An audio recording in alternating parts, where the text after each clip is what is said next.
isolated too. You know, Australia itself has been slowly but progressively, you know, built this like high quality like resources and data, right? Because they have this site, I believe it's what is it? AUSmash.com or AUSmash.au or AUSmash.com.au. That's what it is.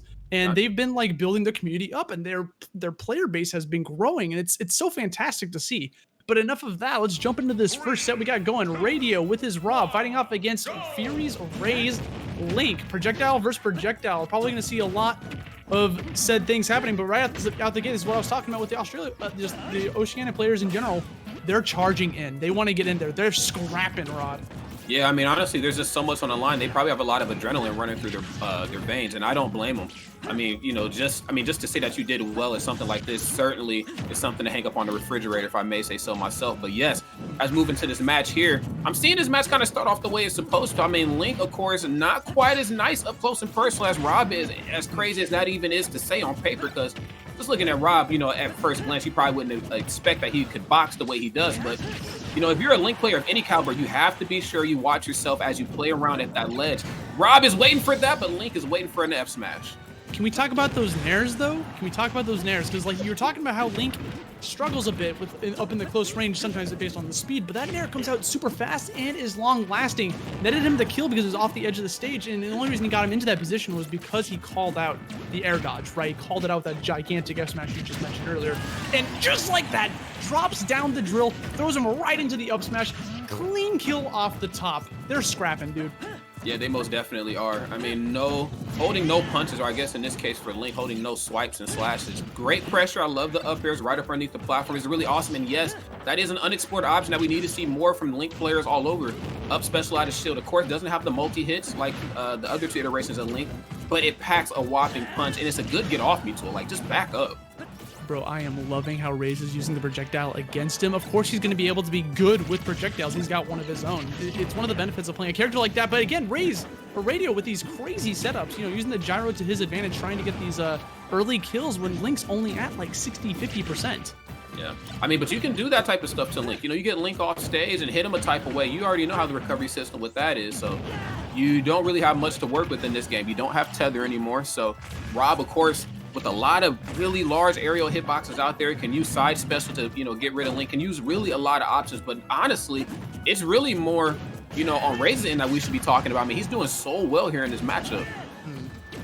I see him on the ledge. We got a little bit of advantage here. Radio trying to get the kill, manages to find it. I mean, that was fantastic pressure, right? You saw RaZe hanging on the ledge. He's got a multitude of options, but it doesn't even matter. Throws the nair on the shield. Not exactly the correct spacing. You saw he was holding forward a little bit, so he was able to get a free punish from RaZe with that up B. Okay, great back air, and again, just trying to force him off stage. I mean, of course, all these hits as well, they put on a lot of percent, but the goal is to get Link off stage and try to apply as much pressure and make Link as uncomfortable as possible. Okay, looking for falling back air. Usually one hit back air can turn around into F tilt. Probably looking for some safer approach options.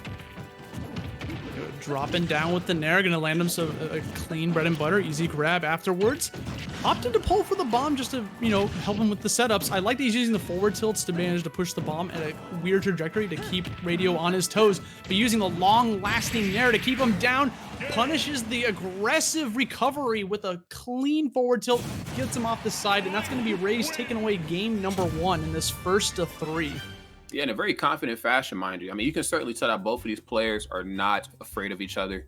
You know, they're going in head first, which is, you know, the type of energy and the type of momentum that you're going to need to progress in an event this prestigious. So, yeah, very big shout out to both these two players for game number 1. But if game number 1 was that fire, Aussie, I know game number 2 is going to be even crazier.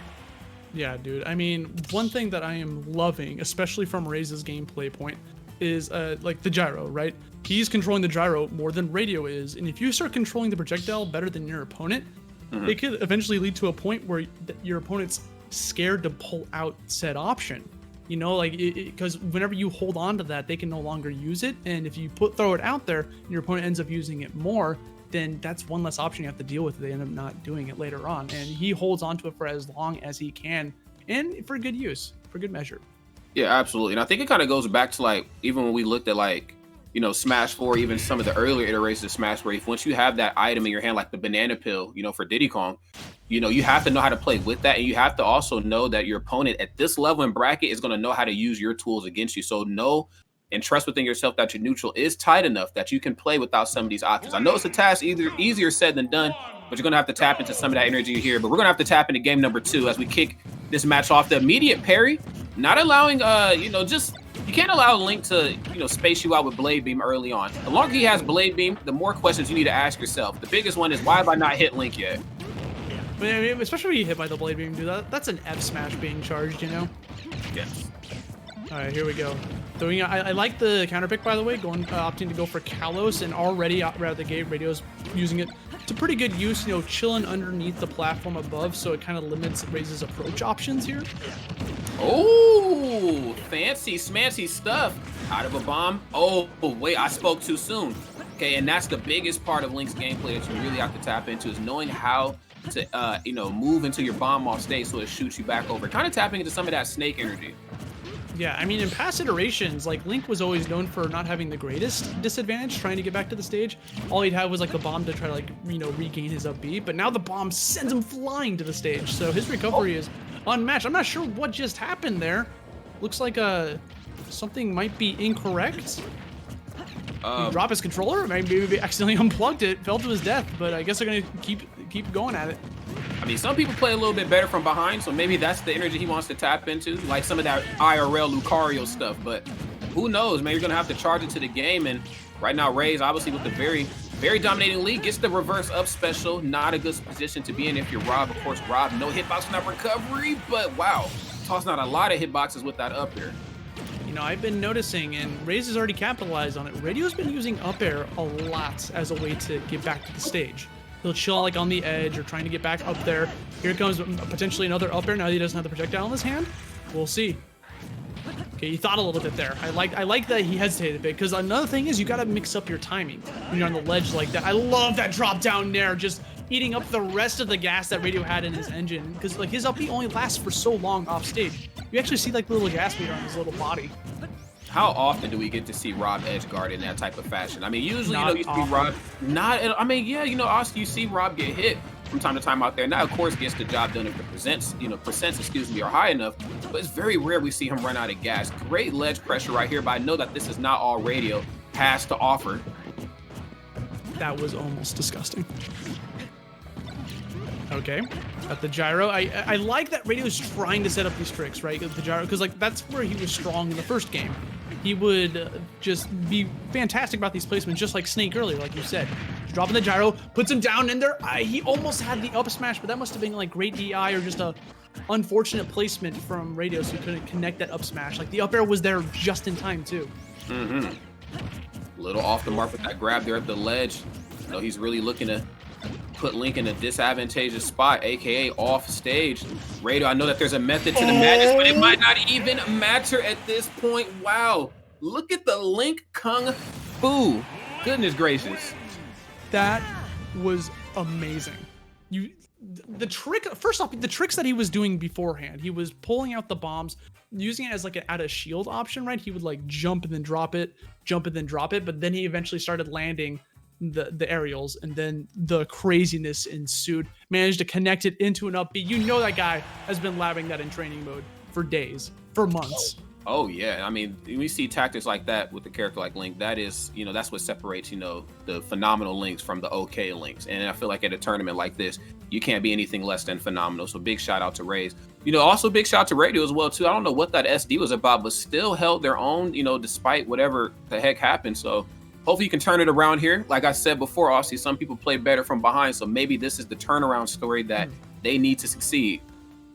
You also have to remember that sometimes, you know, these players might not have been played like on stream of this caliber before, and tournament jitters are a thing. I'm not saying that Radio is experiencing that. I'm just like, it's a hypothesis, but like, you know, he is a new player. He joined the scene in 2019. He might not be prepared for it. And maybe that had something to do with it. Maybe the controller came unplugged. Regardless, we don't know, but we're still going in. Game number 3. Could this potentially be a 3-0, or has Radio got something in his back pocket? Because Rod, I think he's got to pull something out. You got to pull something out. You got to do it quick. I mean, obviously, you have the reach advantage just being on a stage like Kalos on somebody like Link. But good Lord, when you kick the match off like this, I'm just getting flashbacks of what has happened before here. Radio really trying to get those wheels back onto the ground. And yes, Austin, quick 40-something%. Okay, here we go.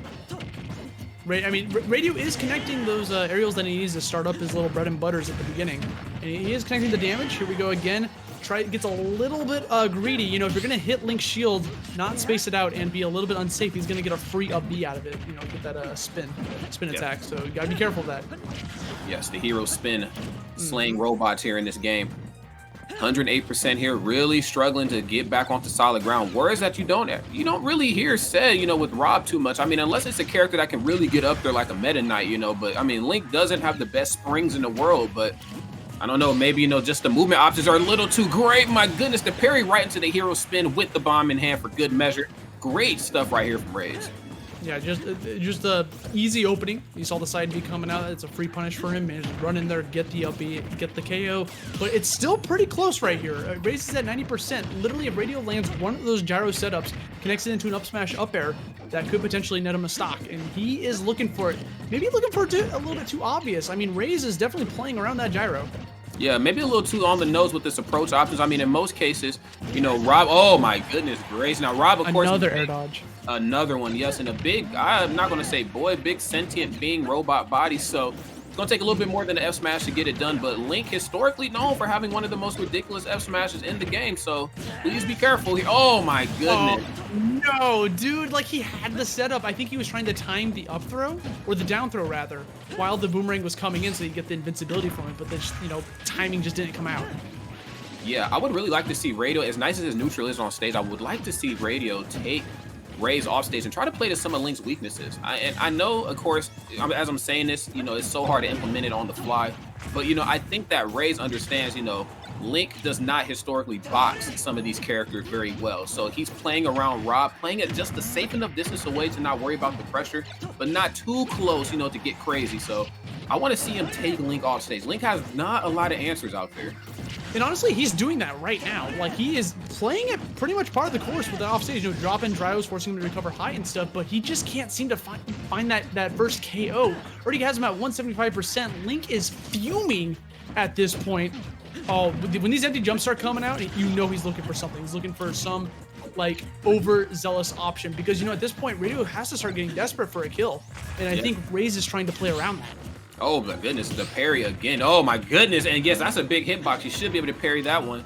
Okay, there's the bomb, toss it down. There's the nair. Oh no, you did not. Managed to have enough gas in the tank, goes for a trade, narrowly gets the kill, and now RaZe has 2 fresh stocks to play with. Meanwhile, Radio is bleeding a bit. Okay.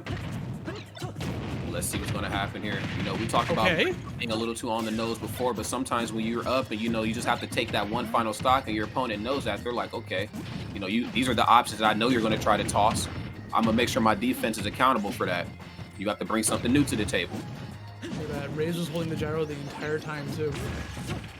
There we go, dropping down with the nair. What's the answer here? Goes for the down tap lock, gets the F smash. Where's he going? Off stage, 102%. Radio's bringing it back, slowly but surely.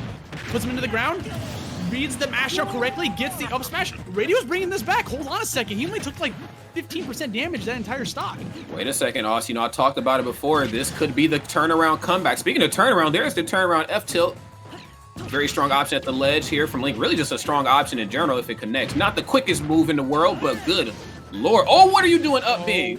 Oh, and he whiffed. He messed up the punish. That could have been way bigger, but it's okay. He's got it. Off stage, 70%. Radio going off stage. Very hungry for the side B. He was trying to read the bomb beforehand. Has him off stage again, trying to come back down to the ground. Uses double jump. Oh, he's getting a little bit too overzealous. That's an up smash for free.